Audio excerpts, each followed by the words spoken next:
বন্ধুরা আপনাদের সাপোর্টে আমরা ভিডিও বানাই, একটা লাইক দিন আর সাবস্ক্রাইব করতে ভুলবেন না। আপনারা প্রিয় সিরিয়াল কোনটা নিচে কমেন্টে লিখে জানান, দেখি তো কার সিরিয়াল ফ্যান বেশি।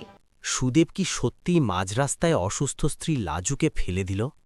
আর সেই মুহূর্তেই অনুভবের এক সিদ্ধান্ত বদলে দিল পুরো গল্পের মোড়। ভালোবাসা, প্রতিশোধ আর আইনি লড়াই সবকিছুর ঝড় উঠছে কোণে দেখা আলোতে। নিজের স্ত্রীকে অসুস্থ অবস্থায় মাঝ রাস্তায় ফেলে চলে গেল সুদেব, কিন্তু অনুভব কি এত সহজে ছেড়ে দেবে? লাজুকে বাঁচাতে অনুভব যে চরম সিদ্ধান্ত নিল তা দেখে থমকে গেছে গোটা পরিবার। অনুভব আর লাজুর জীবনের এই জটিল সমীকরণ এখন এক চরম উত্তেজনার মুখে এসে দাঁড়িয়েছে।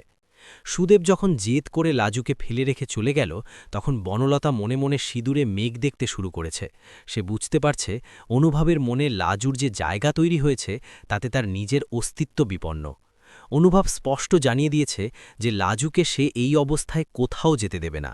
লাজুর জ্ঞান ফেরার পর যখন সে বারবার গ্রামের বাড়ি যাওয়ার কথা বলে, তখন তার চোখে মুখে ছিল এক অজানা আতঙ্ক। সে জানে সেখানে সুদেব আর তার বাড়ির লোক তাকে সুস্থভাবে বাঁচতে দেবে না, কিন্তু সমাজের ভয়ে সে কুঁকড়ে যাচ্ছিল। অনুভব লাজুর হাত ধরে বলে, তুমি কোথাও যাবে না লাজু, অন্তত এই শরীরে তো নয়।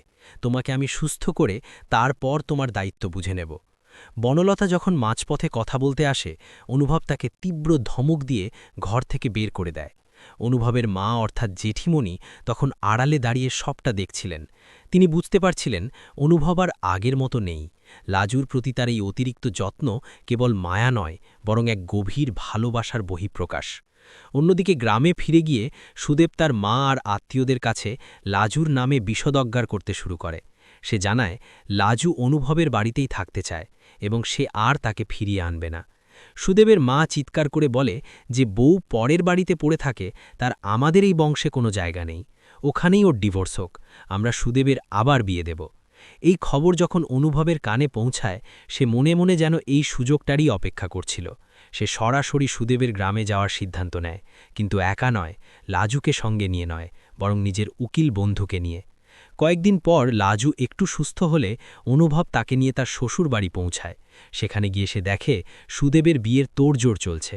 সুদেব অনুভবকে দেখে রেগে গিয়ে বলে, তুমি আবার এখানে কেন এসেছ? লাজুকে নিয়ে বিদায় হও। অনুভব তখন শান্ত গলায় বলে, আমি লাজুকে নিয়ে যেতেই এসেছি, তবে সারা জীবনের মতো।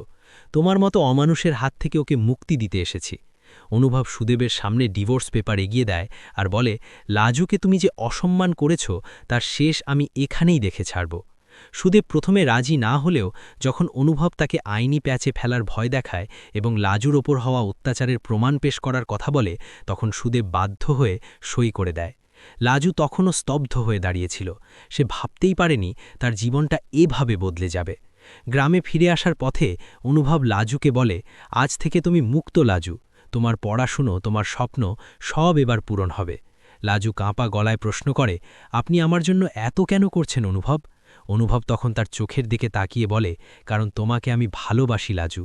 বনলতার সাথে আমার কোনোদিন মানসিক মিল ছিল না, কিন্তু তোমাকে দেখে আমি বুঝেছি জীবনটা আসলে কেমন হওয়া উচিত। বাড়িতে ফিরে অনুভব সবাইকে জানিয়ে দেয় সে বনলতাকে ডিভোর্স দেবে এবং লাজুকে আইনত বিয়ে করবে। বনলতা কান্নাকাটি শুরু করলে অনুভব তাকে তার অতীতের সব ষড়যন্ত্রের কথা মনে করিয়ে দেয়। ঠাম্মি প্রথমে আপত্তি করলেও অনুভবের দৃঢ়তা দেখে চুপ হয়ে যান। জেঠুমুনি বুঝতে পারেন অনুভব যা করছে তা লাজুর জীবন বাঁচানোর জন্যই প্রয়োজন। কয়েক মাস পর আইনি লড়াই শেষ করে অনুভব আর লাজু নতুন করে জীবন শুরু করার শপথ নেয়। লাজু এখন কলেজে ফিরে গেছে, তার চোখে এখন আগামীর স্বপ্ন, আর পাশে আছে অনুভবের মতো এক পাহাড় সম আশ্রয়।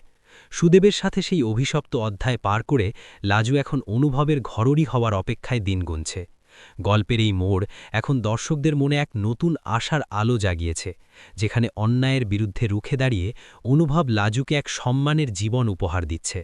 অনুভব আর লাজুর জীবনের এই টানাপড়েন এক নতুন মোড় নিল যখন সুদেব রাগের মাথায় বাড়ি থেকে বেরিয়ে গেল। বনলতা তখন মনে মনে প্রমাদ গুনছে। সে বুঝতে পারছে সুদেবের এই চলে যাওয়া আসলে লাজু আর অনুভবের একে অপরের কাছাকাছি আসার রাস্তাটা আরও পরিষ্কার করে দিল। অনুভবের যে যার লাজুর প্রতি তার আগলে রাখার মানসিকতা বাড়ির অন্য সদস্যদের কপালে চিন্তার ভাঁজ ফেলেছে। বিশেষ করে অনুভবের মা আর জেঠিমণি যখন দেখলেন যে অনুভব লাজুকে খাইয়ে দেওয়া থেকে শুরু করে তার ওষুধের যত্ন নিজে হাতে করছে, তখন তাদের মনে সন্দেহ দানা বাঁধল। অনুভব ড্রয়িং রুমে এসে সবার সামনে ঘোষণা করল যে সুদেব যখন স্ত্রীকে ফেলে রেখে চলে যেতে পেরেছে, তখন এই সম্পর্কের আর কোনো মূল্য নেই। সে সাফ জানিয়ে দিল লাজু এই বাড়িতেই থাকবে আর ওর পড়াশুনো চালিয়ে যাবে। বনলতা চিৎকার করে প্রতিবাদ জানিয়ে বলল যে একটা বিবাহিত মেয়ে এভাবে পরপুরুষের আশ্রয়ে থাকতে পারে না, সমাজ অনেক কথা বলবে। অনুভব তখন শান্ত অথচ কঠোর বলায় বলল যে সমাজ তখন কোথায় ছিল যখন সুদেব মাঝ রাস্তায় অসুস্থ লাজুকে ফেলে চলে যাচ্ছিল।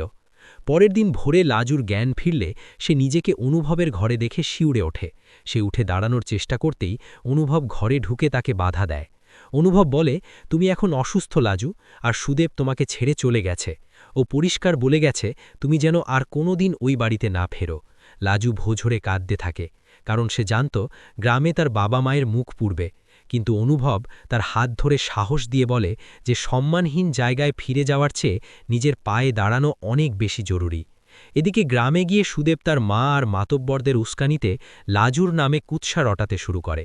সে রটিয়ে দেয় যে লাজুর সাথে অনুভবের অবৈধ সম্পর্ক আছে, তাই লাজু শহর ছাড়তে চাইছে না। এই খবর যখন গ্রামে পৌঁছায় তখন লাজুর বাবা অসুস্থ হয়ে পড়েন। অনুভব খবরটা পাওয়া মাত্রই ঠিক করে সে নিজে গ্রামে যাবে, কিন্তু লাজুকে সঙ্গে নিয়ে নয়, বরং সবটা মিটিয়ে দিয়ে আসতে। অনুমতি না নিয়েই অনুভব সুদেবের গ্রামে গিয়ে হাজির হয়। সেখানে পঞ্চায়েত সালিশি সভা বসেছে। সুদেব গর্ব করে বলছে যে সে লাজুকে ত্যাগ করবে। অনুভব ঠিক সেই মুহূর্তেই সভায় ঢুকে পড়ে আর সুদেবের দিকে ডিভোর্স পেপার এগিয়ে দেয়। সে সবার সামনে গর্জে উঠে বলে যে লাজু তোমাকে ত্যাগ করেনি, বরং আমি লাজুকে তোমার এই নরক থেকে উদ্ধার করতে এসেছি। সুদেব প্রথমে রাজি না হলেও যখন অনুভব তার জমানো দুর্নীতির কিছু কাগজ আর লাজুর ওপর শারীরিক অত্যাচারের মেডিকেল রিপোর্ট দেখানোর ভয় দেখায়, তখন সুদেব বাধ্য হয়ে সই করে দেয়।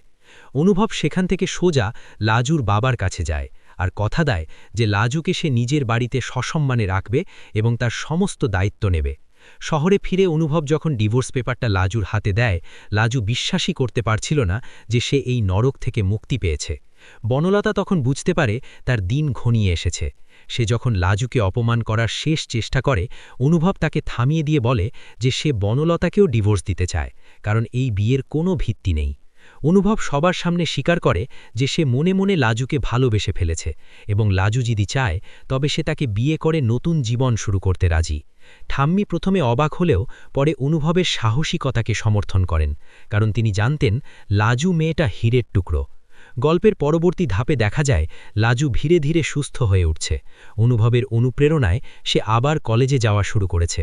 বনলতা বাড়ি ছেড়ে চলে গেছে, কিন্তু সে প্রতিনিয়ত চক্রান্ত করে চলেছে যাতে এই বিয়েটা না হয়।